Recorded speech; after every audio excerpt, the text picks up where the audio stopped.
شروع میں فیفا ایک چھوٹی سی تنظیم تھی، لیکن وقت کے ساتھ ساتھ زیادہ سے زیادہ ممالک اس میں شامل ہوتے گئے۔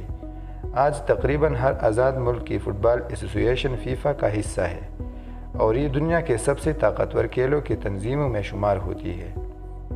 فیفا بننے کے بعد اگلا بڑا سوال یہ تھا کہ دنیا کے بہترین قومی ٹیم کا فیصلہ کیسے کیا جائے۔ اسی مقصد کے لیے 1930 میں تاریخ کا پہلا فیفا ورلڈ کپ منعقد ہوا۔ میزبانی جنوبی امریکہ کے ملک یوراگوئے نے کی۔ صرف 13 ٹیموں نے حصہ لیا۔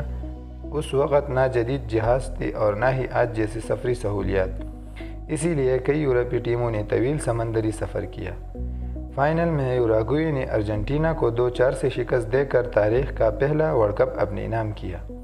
شاید اس وقت کسی نے بھی نہیں سوچا ہوگا کہ یہی ٹورنامنٹ ایک دن دنیا کا سب سے بڑا اسپورٹس ایونٹ بن جائے گا، لیکن یہ تو صرف شروعات تھی۔